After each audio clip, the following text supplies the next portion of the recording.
Amigas, amigos, muchas gracias por estar en esta emisión de Versiones Públicas que va a ser inolvidable, por muchas razones. Para empezar, es un gusto enorme porque ya teníamos varios intentos de poder tener esta plática por sus múltiples ocupaciones en el Senado, y ahora, antes de que llegue a las Naciones Unidas, el senador Héctor Vasconcelos, presidente de la Comisión de Relaciones Exteriores del Senado de la República, pues es nuestro invitado de esta emisión y creo que va a ser una gran emisión, Héctor, ¿no? Muchas gracias. Bueno, con tu talento para entrevistar, que es legendario, no puede haber un mal resultado. Pues muchas gracias, porque hay muchas historias en torno a toda tu trayectoria, a lo que has aportado en el campo de la diplomacia, en el campo de la cultura, en el campo legislativo en este último tramo y, por supuesto, en el campo político como fundador del partido Morena. Y en estos momentos el presidente de la República te encargó una encomienda muy importante, muy desafiante, sobre todo por el momento que está viviendo el mundo, que es ser el embajador permanente o representante permanente de México ante las Naciones Unidas. Así es. ¿Cómo fue el planteamiento del presidente? ¿Por qué te eligió a ti? ¿Por qué consideras que esa misión en este momento te la dejó? Yo creo que lo primero que habría que decir es que Juan Ramón de la Fuente, quien fue mi antecesor en caso que yo sea ratificado por el Senado, porque empecemos por tomar en consideración que hay un proceso de ratificación y solo que mis colegas senadores y senadoras me ratifiquen, pues ya me iría yo a Nueva York. De momento no hay más que una designación presidencial, ¿no? Entonces Juan Ramón le hizo saber al presidente que ya quería regresar a México. En septiembre él estuvo de regreso. Hoy lo vemos muy integrado, por ejemplo, a la campaña de Claudia Sheinbaum, ¿no? Así es. Como responsable, digamos, de los contactos con la sociedad civil, con personalidades de la sociedad civil, Así etc.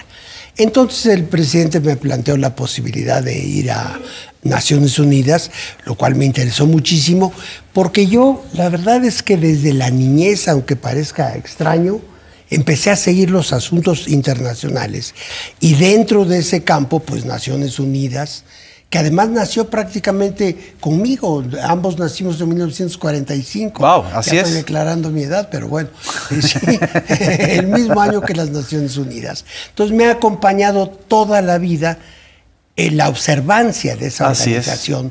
Todo lo que ha sucedido, los éxitos y los fracasos, la manera en que creció el organismo, que es una cosa extraordinaria. Hoy lo que se llama Sistema Naciones Unidas es una cosa que, por darles un ejemplo, nada más en México hay 2,000 personas trabajando en distintos organismos relacionados con las Naciones Unidas. Exactamente. Nada más en México. Ahora, si uno multiplica esto por los 193 países que son miembros de la ONU, pues se da uno cuenta de la magnitud. Estás hablando de más de 200,000 personas. Una barbaridad, una barbaridad. Lo que ha crecido el organismo, ¿no? Para bien y para mal, porque algunos observadores, algunos autores han dicho que se ha burocratizado y que ha crecido en exceso. Exacto. Mientras que su eficacia para resolver determinados problemas concretos, pues no siempre ha sido positiva. Por dar dos ejemplos de la actualidad. Así es. Hay que decir que tenemos que admitir que Naciones Unidas no pudo evitar la invasión rusa a Ucrania y durante 75 años no ha podido resolver el gran problema de Palestina. Es decir, la contraposición del Estado de Israel, que fue creado casi simultáneamente con las Naciones Unidas en 1947, y la población palestina que vivía allí cuando se crea el Estado de Israel, ¿no? Y que hay dos resoluciones de la ONU que ordena la creación de un Estado palestino y la creación de un Estado israelí. Pero quizá este sea ya el momento de entrar a lo que a mi juicio es el gran problema de la organización, en su base, digamos, en la Asamblea General en Nueva York. Y ¿Cuál eso es la membresía del Consejo de Seguridad, donde nada más quedaron incluidos como miembros permanentes aquellos países que habían ganado la Segunda Guerra Mundial. Es decir, Estados Unidos, Gran Bretaña, la entonces Unión Soviética, sí, Gran Bretaña, Francia y China. Así es. Bueno, pero ese era el esquema de reparto del poder, digamos, en 1945. Hoy estamos en pleno siglo XXI y siguen siendo esos los países que no solo son los miembros permanentes del Consejo de Seguridad, sino que tienen el derecho al veto. Y esa es la cuestión más grave. Porque entonces ocurre que la Asamblea General puede emitir resoluciones, pero si hay un veto en el Consejo de Seguridad, ya no se llevan a cabo esas resoluciones. Y eso es lo que ha pasado en el caso de Israel versus la población palestina. Y acaba de suceder. Es decir, la enorme mayoría de los países integrantes de la Asamblea General condenan el bombardeo a Gaza, dan una serie de medidas o de órdenes al Estado israelí y Estados Unidos veta. Claro. El único. Sí, ni Gran Bretaña ni Francia. No, claro. Pero eso se ha repetido a lo largo de la historia. El bloqueo a Cuba. En el caso de Palestina, Cuba ha sido lo mismo. Digamos que se puede hacer todo un recuento, pues digámoslo así, de acciones fallidas de Naciones Unidas, en el sentido de que las propias resoluciones de la Asamblea General no pueden llevarse a cabo hasta sus últimas conclusiones por el veto ejercido por estas 5 grandes potencias. Exactamente. Entonces, a mi modo de ver, tal vez el mayor reto de la organización es la reestructuración del Consejo de Seguridad para que refleje las realidades políticas de hoy y no las de 1945. Es uno de los grandes temas de discusión. ¿La posición de México sería, o tu posición, es eliminar el veto?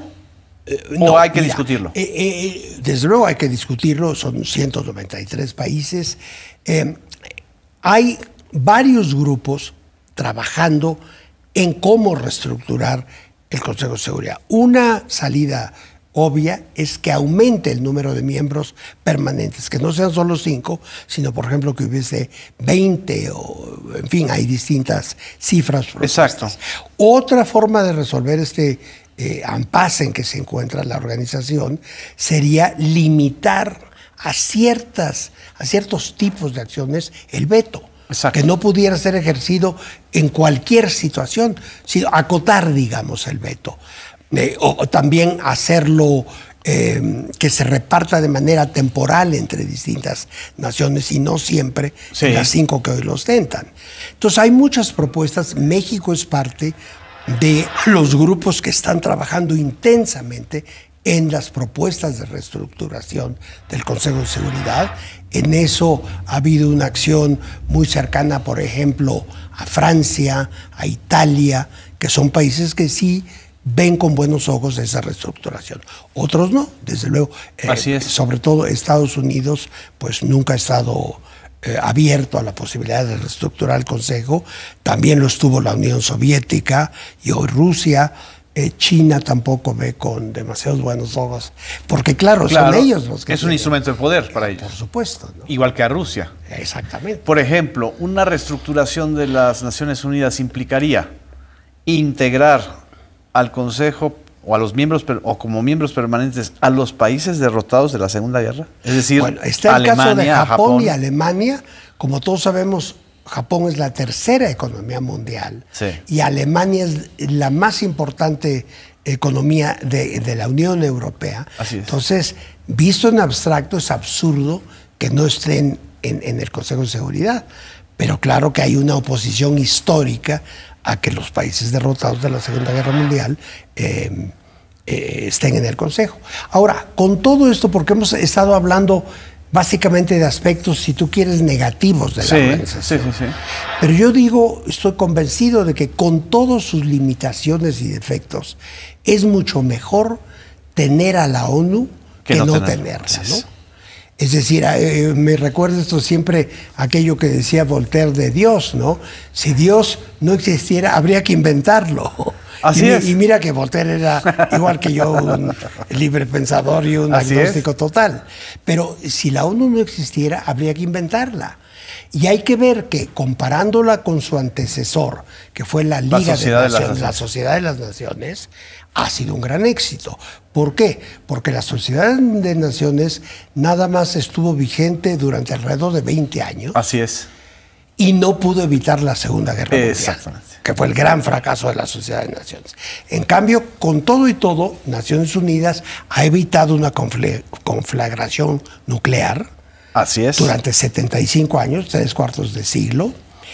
Y fuera del conflicto de los Balcanes en los años 90 y ahora de la cuestión en Ucrania, si consideramos a Ucrania como parte de Europa, pues se han evitado, sobre todo el gran conflicto europeo a partir de 1870, que era la confrontación entre Alemania y Francia. Así es. Que fue lo que causó las dos guerras mundiales. Así es. No ha habido, al contrario, ha habido una cooperación económica, comercial e incluso política entre Alemania y Francia, sí. Lo cual, por cierto, fue el objetivo inicial de quienes concibieron la idea de Naciones Unidas. Entonces, en términos generales, yo considero que ha sido, con todas sus limitaciones, un éxito, sí, la existencia de este organismo. Y hay organizaciones o agencias de las Naciones Unidas que podríamos decir que son muy nobles. Por supuesto. Tiene eso la UNESCO, la FAO, la OMS, Organización Mundial de la Salud, que se enfrentó al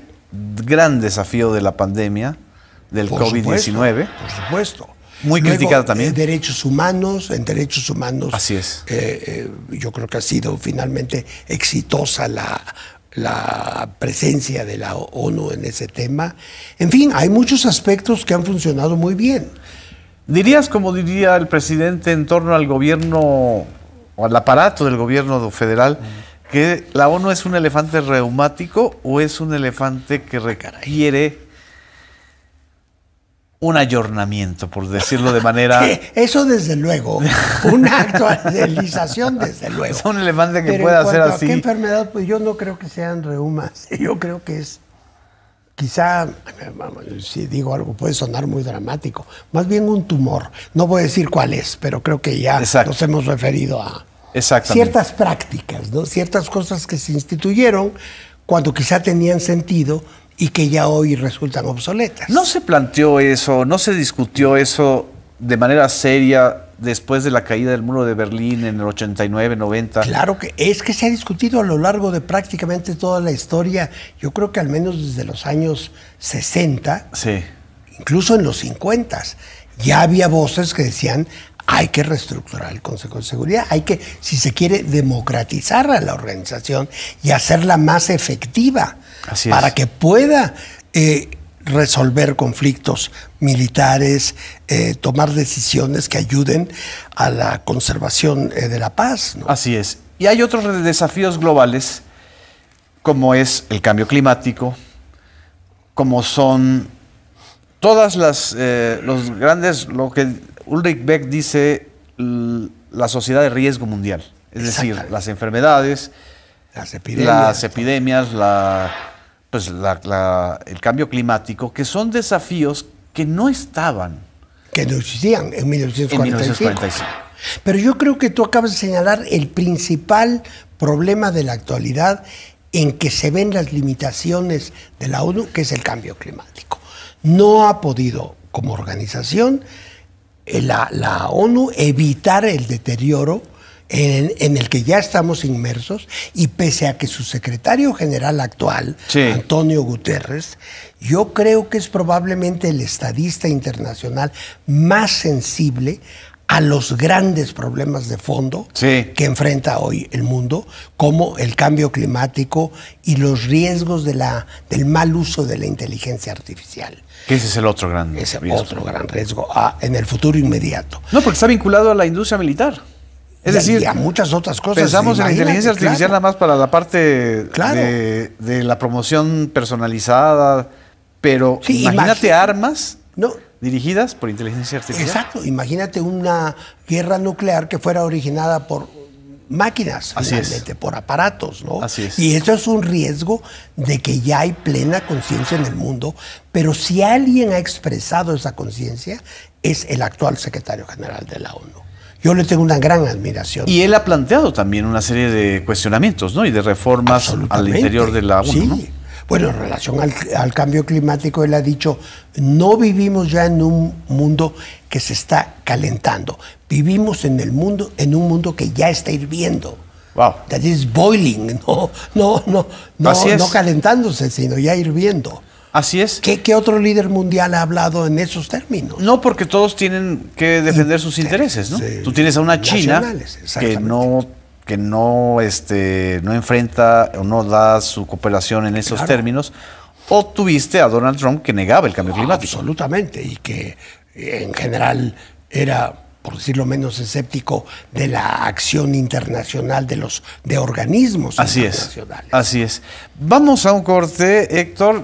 Regresamos, no nos dejen, vamos a seguir en esta charla que se va a poner muy buena.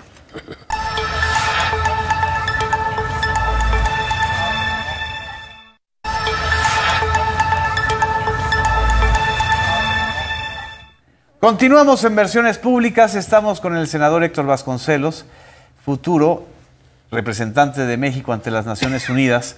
En la primera parte de la entrevista hemos bosquejado las fortalezas y debilidades de las Naciones Unidas, del sistema Naciones Unidas, la posición que México ha tenido a favor de la democratización de esta organización que ya tiene más de 70 años. Y hay una parte fundamental de tu biografía, Héctor, que me parece que muy pocos de los que nos están viendo conocen. Tú, desde la carrera, desde la licenciatura, te formaste en el epicentro de la estrategia o del lugar donde se forman los think tankers, los estrategas, los que tienen una visión del mundo desde Estados Unidos, que es la Universidad de Harvard. Esa experiencia formativa, viniendo de donde vienes, ¿qué impronta te dejó? ¿Pudiste conocer las entrañas de ese pensamiento de la hegemonía y del imperio? Claro, sobre todo porque me tocó a mí estudiar con 3 profesores de ciencia política y de asuntos internacionales que después se volvieron legendarios. Henry Kissinger. ¿Henry Kissinger fue tu maestro? Sí, tomé 2 cursos con él. Él daba un curso general que, bueno, de esto han pasado más de 50 años, pero si mal no recuerdo se llamaba algo así como Principios de la Política Internacional. Wow. Una cosa muy general. Y luego tomé un seminario con él sobre la gestación de lo que hoy en día es la Unión Europea, que en aquella época no se llamaba Unión Europea, era el Mercado Común Europeo, en fin, empezó por distintas etapas, empezó muy modestamente como una simple asociación para el carbón y el acero, ¿no? Exactamente. Y se fue desarrollando una cosa inmensa que soy con 27 países de Europa. Bueno, el hecho es que tomé esos 2 cursos con él, pero también me tocó un curso sobre la Unión Soviética con Brzezinski, no sé si lo Brzezinski, que es otro gran estratega. Recordará, que también fue asesor de seguridad del Consejo Nacional de Seguridad Mundial de Estados Unidos. Y luego con el profesor Huntington, que después se volvió muy famoso como autor de el choque de las grandes potencias. El choque de las civilizaciones. Creo que así se tradujo, ¿no? Así es. En español.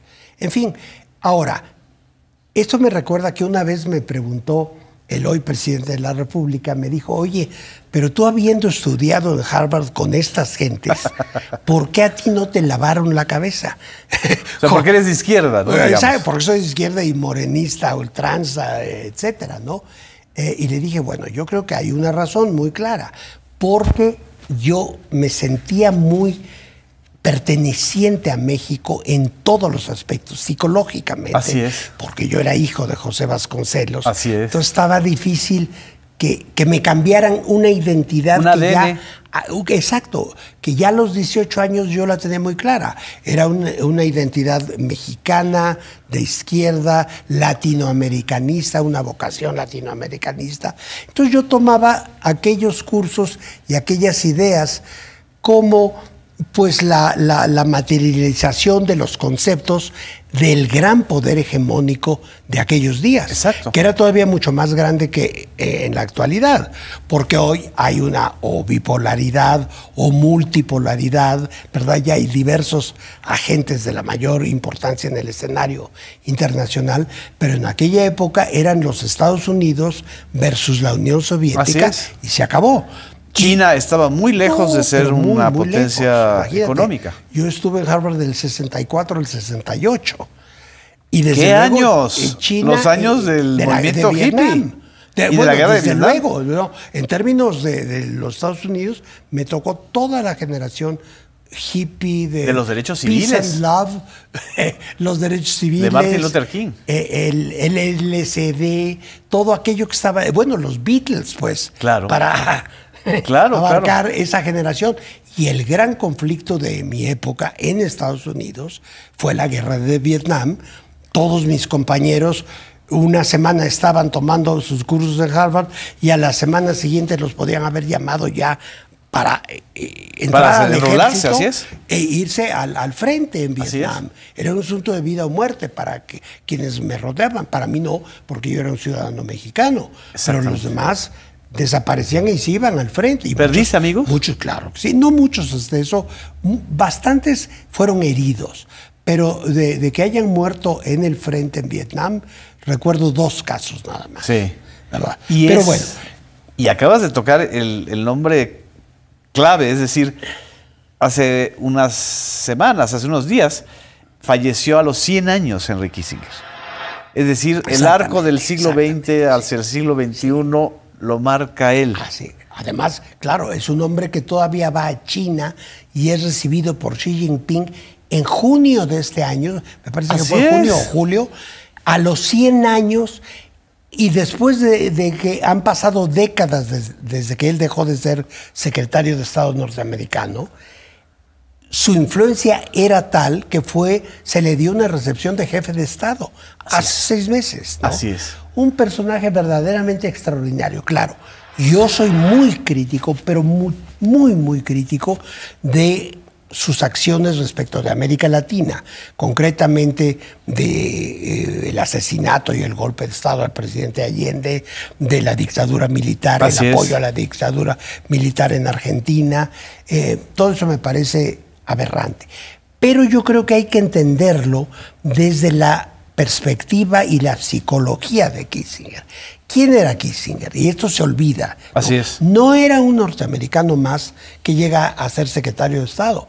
Era un niño judío alemán que apenas llega a Estados Unidos a los 14 años, que aprende inglés a los 14 años y que, por cierto, luego hablaba y escribía un inglés absolutamente perfecto desde el punto de vista gramatical, sintáctico, de su vocabulario, aunque sí lo hablaba con un acento muy alemán, radicalmente alemán, ¿no? Uno podía darse cuenta que no era de habla inglesa en 2 oraciones, ¿no?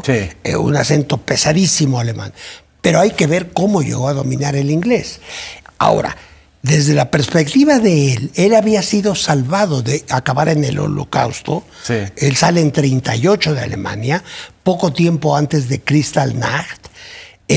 Y si se ha quedado en Alemania 2, 3 años más, muy probablemente hubiera muerto en un campo de concentración. Exacto.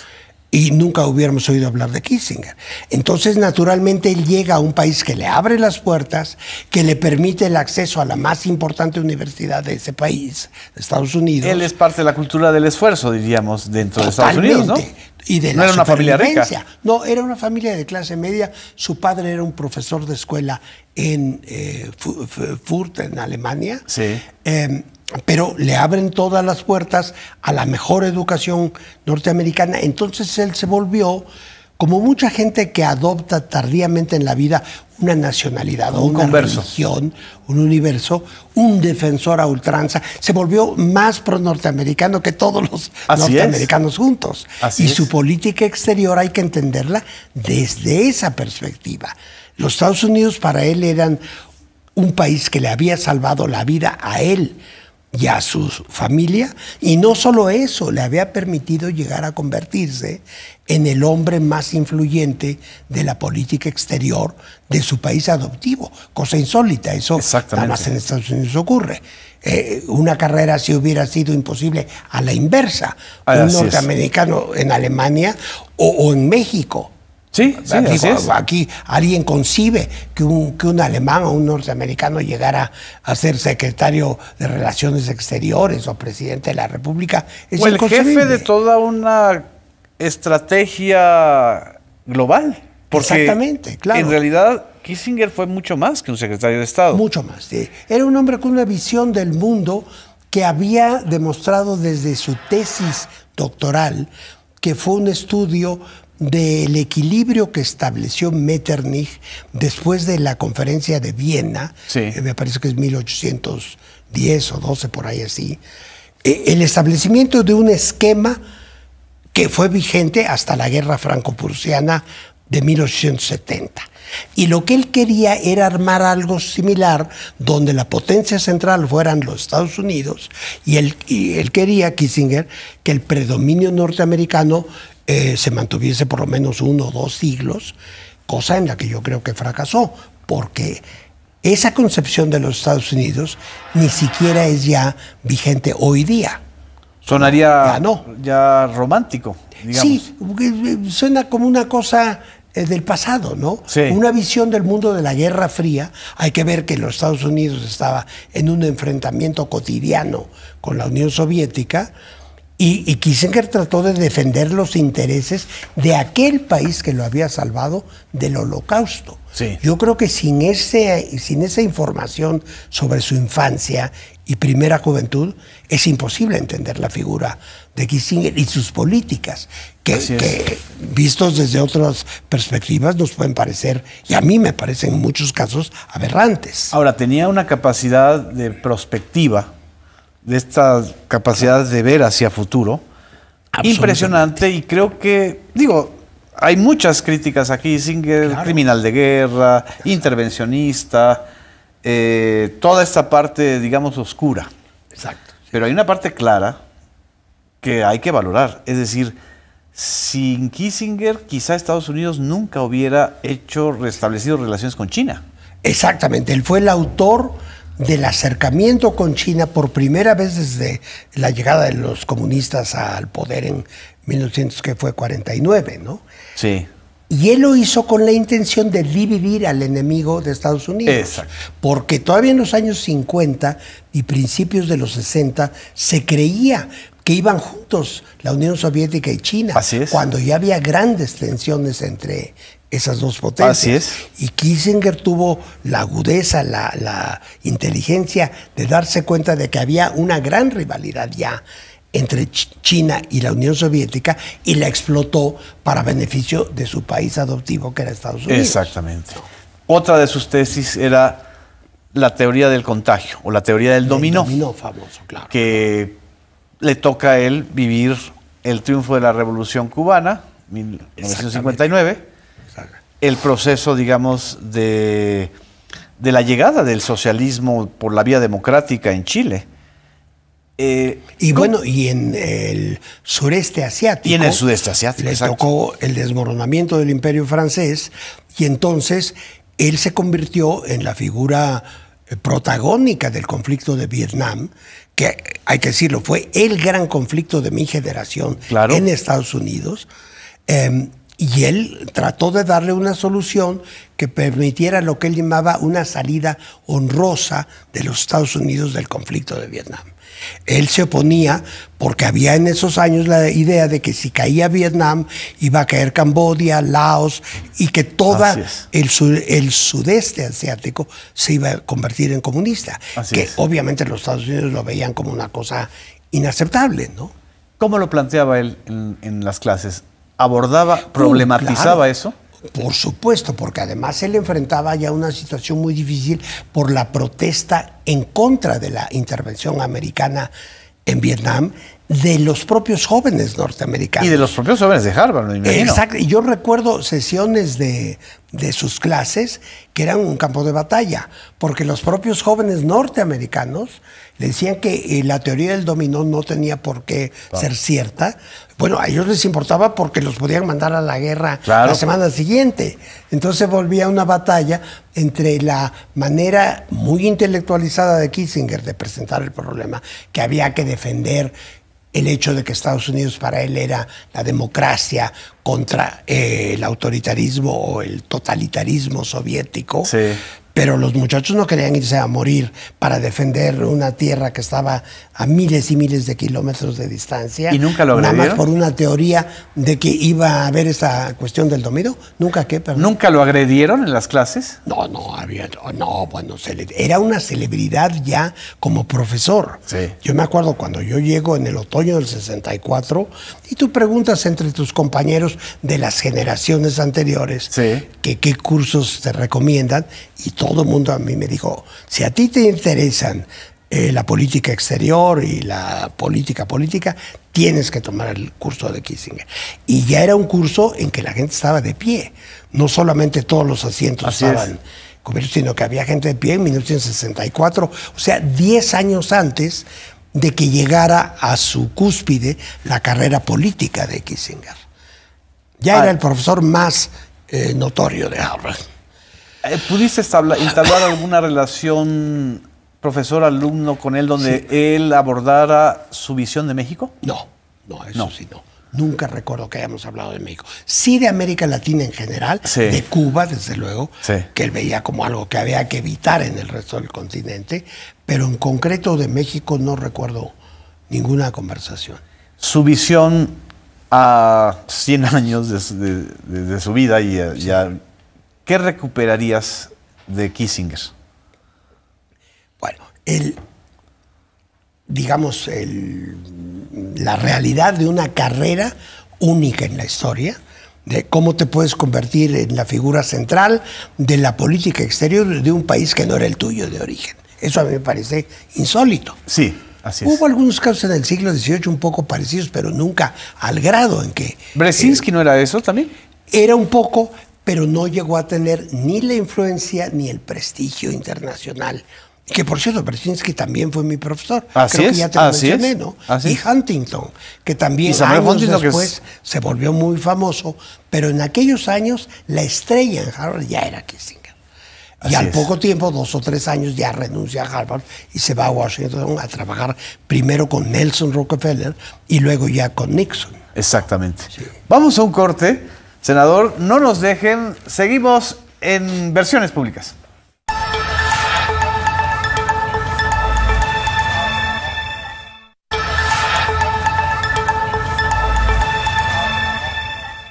Regresamos a Versiones Públicas, estamos conversando, creo que esa es una plática que hace muchos años yo no tenía, con Héctor Vasconcelos, futuro representante de México ante las Naciones Unidas, pero también un hombre que has vivido, digamos que uno es resultado de sus contradicciones, digamos. Absolutamente. ¿Cómo? Para mal y para bien, ¿no? Exacto. Sí. Y la primera pregunta que se me ocurre, ¿cómo un exalumno de Henry Kissinger, ex profesor de la Facultad de Ciencias Políticas de la UNAM, hijo de José Vasconcelos, que es quizá el intelectual más importante de la posrevolución mexicana, forma parte del Consejo de Méritos del Partido Morena?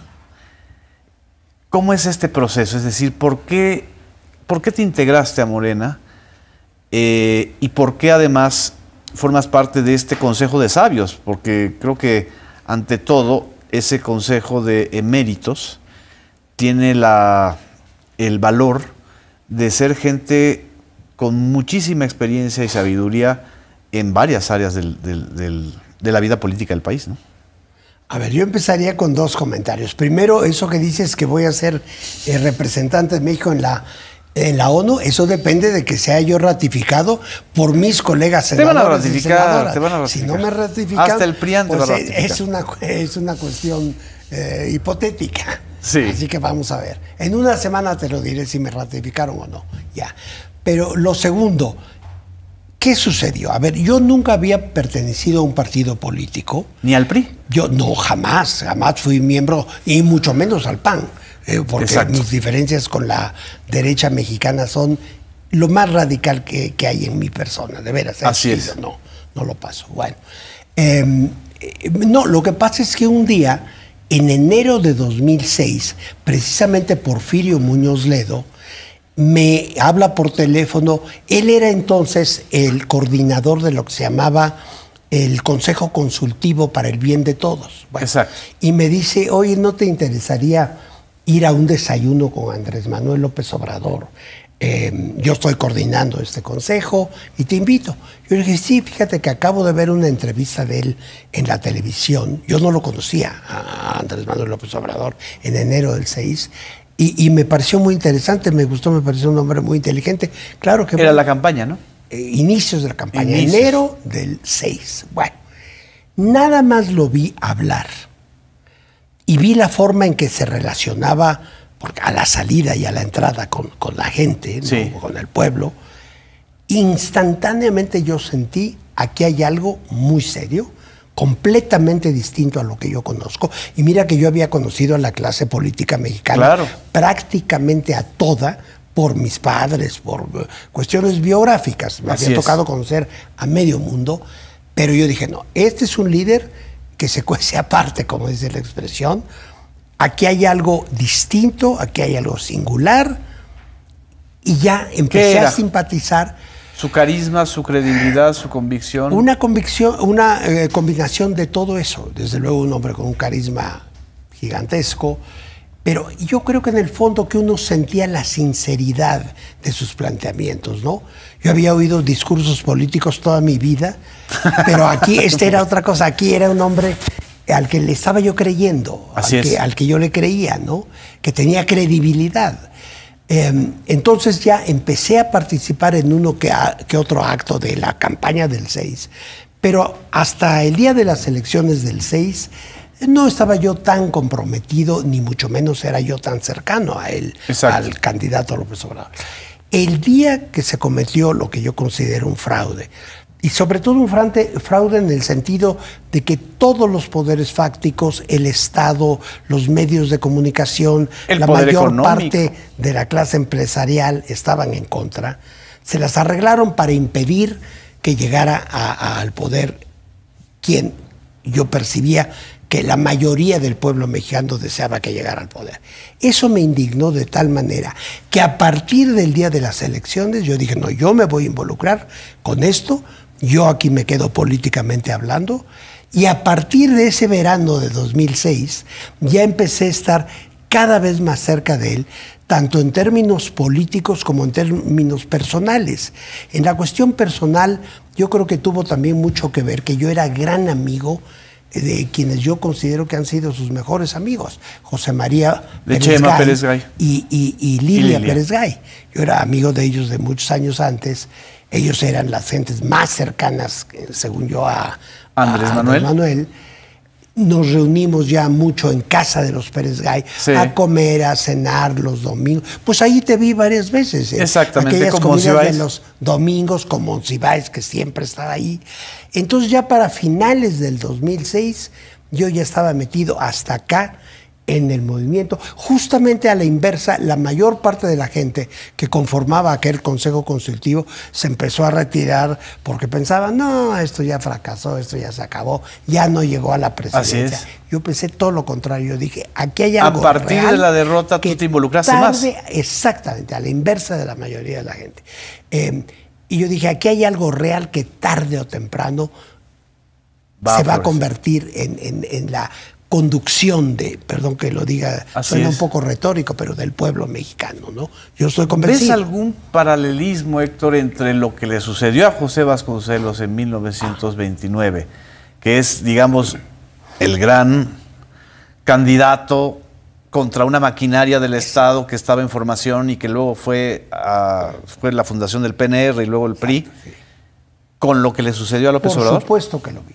Por supuesto que me di cuenta que había un elemento psicológico, porque como tú dices, mi padre ¿a quién se enfrentó? A todo el aparato de los generales postrevolucionarios, a los generales sonorenses que dijeron no queremos que llegue José Vasconcelos, por la misma razón que no querían que llegara Andrés Manuel López Obrador, que se resume en una palabra, porque se va a acabar la corrupción. Entonces, esa analogía, yo dije, ahora no son los generales revolucionarios, pero son todos esos sectores. Son los neoliberales. Los neoliberales, los empresarios y los intereses de la clase política, por supuesto que eso lo vi. Pero más allá de eso, te digo, tuvo también, hay que decirlo, una química espléndida entre él y yo. Entonces nos hicimos cada vez más cercanos y estuve ya desde luego en la fundación, primero del movimiento y luego del partido, cada vez más involucrado. Y esto se relaciona con lo que me preguntabas del Consejo de Eméritos. Así es. Que tú lo dices muy elegantemente. Yo más bien, que soy más realista, yo le llamo el Consejo de Ancianos, pero bueno. Bueno, esa es una visión kissingeriana, realismo político crudo. Es realpolitik. Es realpolitik cruda. Bueno, ya ves que siempre salen los elementos que lo han conformado. Así es. Bueno, entonces, existe somos 15 personas. 15. Que es, yo diría, con 3 características, que estuvimos desde el día 1, que seguimos a la fecha contando con la confianza del presidente, del hoy presidente, y también que ya no tenemos ambiciones políticas como tales, ¿no? Yo en lo personal, y creo que mis compañeros consejeros eméritos, hasta por razones de edad, ya no vayamos más lejos, no queremos ser gobernadores de ninguna parte, no queremos ser secretarios de Estado, queremos contribuir en lo que podamos a estas alturas de la vida, pero no tenemos ese tipo de ambiciones políticas, ninguno de los 15 miembros de este Consejo de Eméritos. Entonces tenemos un papel en el partido, muchos nos consideran los duros, los radicales. Los radicales, lo cual a mí me honra muchísimo. Y si me quieren considerar como de los más radicales, del ala radical de Morena, para mí es una medalla que me cuelgo en la solapa con muchísimo honor, con muchísimo gusto. Y bueno, ahí estamos. Tratando de sostener siempre las raíces del movimiento. Exacto, eso era, te adelantaste un poquito a la pregunta, pero ¿para ti qué es ser un radical en Morena? A ver, obviamente podemos hablar de esto no durante un programa, durante varios, pero yo diría que hay 2 causas fundamentales: combatir la desigualdad económica y la corrupción. Exacto. Yo a eso lo resumiría. O si tú quieres a la inversa, la corrupción y la desigualdad económica. La pobreza, por Exactamente. supuesto. Pero a mí en lo personal, más que la pobreza per se, lo que me parece aberrante es la desigualdad. Y el hecho de que no solo en México, sino en el mundo entero contemporáneo, haya personas o familias que tienen miles de millones de dólares, así es, mientras otros cientos o miles de personas, digo cientos de millones de personas, así es, o miles de millones, si uno piensa en la India, en África, etcétera, que viven con unos 50 o $2 al día. Esa discrepancia a mí me parece intolerable desde el punto de vista moral, desde el punto de vista político, incluso desde el punto de vista económico, y hay muchísima literatura actual que aboga o que sostiene la tesis de que esa desigualdad es insostenible. La parte también a veces confusa o confundida, a veces piensa que radical es sinónimo de intolerante, o de sectario, o de intransigente. Sí, supongo que puede haber esas acepciones, ¿no? No, pero para mí es simplemente el sostener profundamente ciertas ideas, ciertas concepciones de la vida pública, de lo que un país es o debe ser, del ideal de un país, del ideal del país al que aspiramos. Y en eso, pues yo creo que entre más duro sea uno y más radical, mejor. Sí, así es. Yo creo, ¿no? parte donde participamos juntos en la elaboración del proyecto de nación. Tú jugaste un papel fundamental en la visión de México ante el mundo, la visión global. Y también, algo que me gustaría decir públicamente, tú fuiste también el portavoz de una causa que es importantísima, que es la causa contra la violencia hacia los animales. Claro. ¿Por qué abrazaste esa causa? Bueno, por 1000 razones, desde las puramente intelectuales, de que hay que respetar, y no solamente respetar, sino ver por el bienestar de cualquier forma de vida. Exacto. Yo incluiría a los árboles y a las plantas, no solamente a los animales, ¿no? Y no me gusta llamarles animales porque establece la separación entre humanos, como si nosotros fuéramos algo muy distinto, que no lo somos. Ya sabemos que nuestro DNA es que creo que 92 o no, un cromosoma. 93% igual al de mis primos, los monos. Pero bueno, mis muy queridos primos, los monos. Pero entonces... Y luego por razones de, bueno, si alguien tiene una pizca de compasión, creo que esa se debe de ejercer hacia los animalitos también, y no solamente hacia los seres humanos, hacia toda forma de vida, creo yo. La crueldad hacia los animales, ¿crees que ya ha disminuido? ¿Crees que hay un sector de la sociedad que está abrazando más esa causa? Puede ser, sobre todo quizá entre los jóvenes. Sí. Pero todavía se encuentra mucha gente, otra vez en cualquier parte del mundo, aún en las sociedades más desarrolladas, que no tienen esa percepción del respeto, ya no digamos el cariño que se puede tener hacia los animalitos. Así es. Y en la parte que te correspondió sobre la propuesta hacia las relaciones exteriores, el México ante el mundo, ¿qué rescatarías de lo más importante? Porque ustedes hicieron también una consulta, ¿no? Sí, bueno, que fue muy interesante, porque si uno recuerda, en campañas anteriores, en décadas anteriores, se consultaba siempre únicamente a los expertos, a los supuestos expertos, ¿no? Para temas económicos se consultaba a los economistas, tal. Esta fue, hasta donde yo sé, la primera ocasión en que también se consulta a los expertos, pero se consulta a la gente en general, al pueblo, porque todo mundo tiene derecho a opinar sobre asuntos públicos, sobre asuntos que conciernen a todos los habitantes de un país.